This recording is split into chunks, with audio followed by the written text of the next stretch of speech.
Semangat pagi. Halo, kami dari kelompok OJT yang terdiri dari Natasya, Dayang, dan Dinov dengan Bapak Nanan Hernawan sebagai mentor. Pada video ini, kami akan menjelaskan tentang case dan inovasi yang kami temukan di unit OJT masing-masing. Kami menemukan beberapa inovasi dan mengelompokkannya menjadi dua. Yang pertama, inovasi untuk unit customer care dan inovasi untuk unit consumer service. Salah satu tugas di unit customer care adalah melakukan penawaran add-on.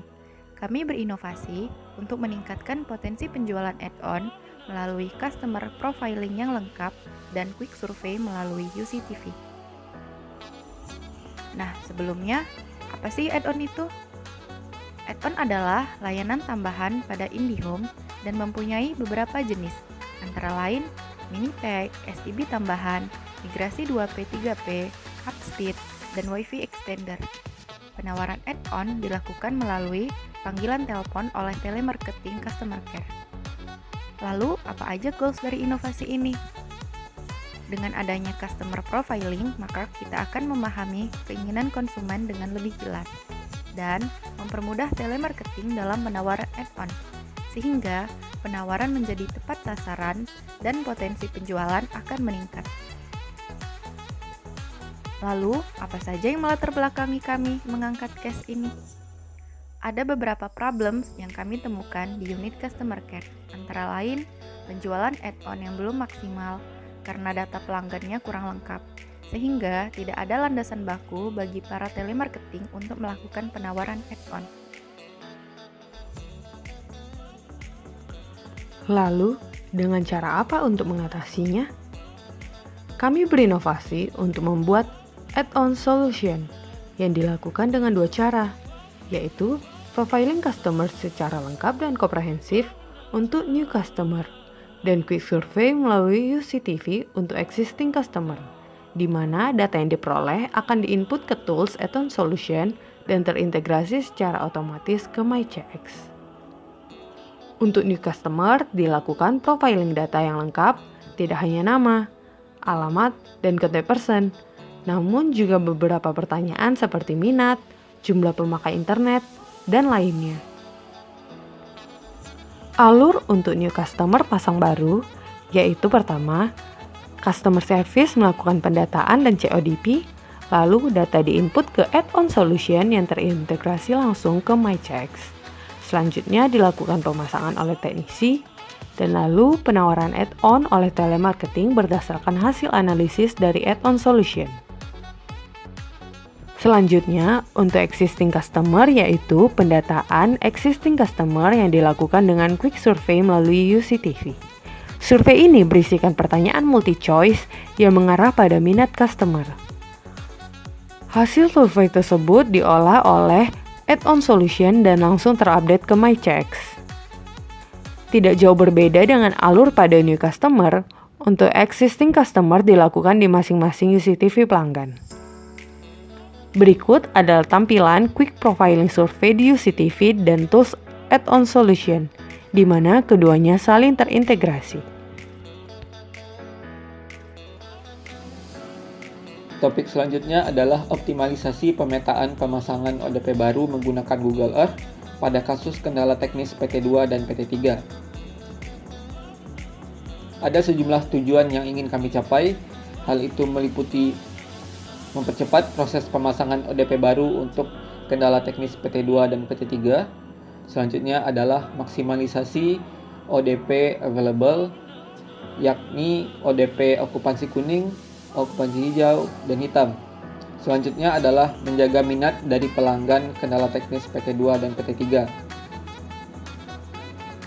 Dapat sejumlah hal yang mendasari fokus kami terhadap tujuan-tujuan tersebut. Beranjak dari CS sebagai bagian dari unit consumer, khususnya di Witel Sumbar, yang menangani provisioning pelanggan baru produk IndiHome.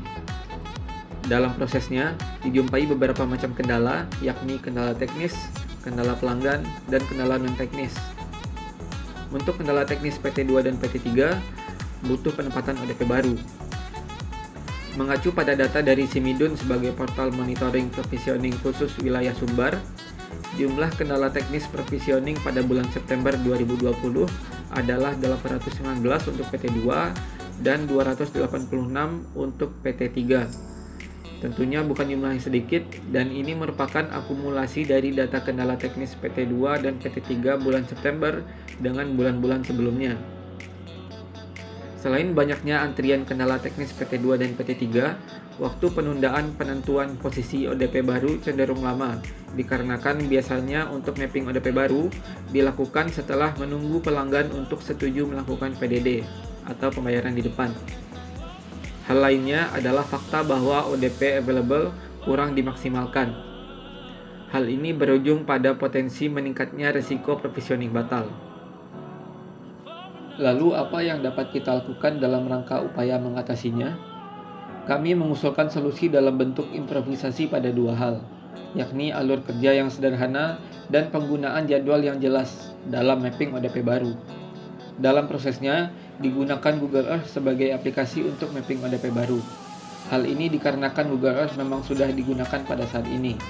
Selain itu, fitur Google Earth sangat lengkap, baik dari tampilan maupun propertiesnya, sehingga mapping ODP yang dilakukan pada hakikatnya bukan hanya penempatan ODP, namun meliputi jalur kabel distribusi, tiang, dan komponen-komponen lainnya. Lalu bagaimanakah pelaksanaan dari improvisasi tersebut? Untuk alur kerja yang baru, kami mengusulkan mapping ODP baru tetap dilaksanakan, meskipun pelanggan belum PDD. Karena pada dasarnya antrian data yang ada merupakan pelanggan yang berminat dan sudah diprospek oleh sales. Dengan adanya hasil mapping ODP baru, diharapkan menjadi modal tambahan bagi mereka untuk melakukan follow-up kepada pelanggan, sebagaimana kita melakukan follow-up kepada mereka dengan data tersebut. Berbeda dengan sebelumnya, di mana kita menunggu kepastian pelanggan terlebih dahulu untuk PDD, lalu mapping ODP baru dilakukan. Terdapat 4 langkah pengerjaan mapping ODP baru dengan alur kerja ini, mulai dari input data pelanggan dan ODP baru yang sudah dipetakan sebelumnya ke dalam file Excel. File-file tersebut kemudian diimport ke dalam Google Earth. Setelah itu, dilakukan mapping ODP baru sesuai dengan kebutuhan. Atau mungkin dalam hal ini kita menemukan ODP yang berdasarkan kategori okupansinya termasuk ODP kuning atau hijau, maka ODP itu bisa dimanfaatkan jika memenuhi demand yang ada. Berdasarkan itu, dilakukan validasi terkait ODP tersebut, baik dari segi posisi, capex, dan hal lainnya. Improvisasi selanjutnya adalah penggunaan jadwal yang jelas untuk melakukan upaya penanganan banyaknya antrian kendala teknis PT2 dan PT3. Berbeda dengan sebelumnya, di mana mapping ODP baru dan meeting pembahasan capex tidak terjadwal dengan jelas. Dalam hal ini contohnya, kami mengusulkan pelaksanaan alur kerja baru tadi dilakukan pada hari Kamis. Dan pada hari Jumatnya, hasil mapping dan perhitungan ini dapat dilaporkan dalam meeting PT2 beserta pembahasan capexnya. Keputusan dan data yang diperoleh nantinya dapat di-follow up kepada sales melalui SPV sales dalam meeting CS dengan SPV sales. Sekian dari kami, terima kasih.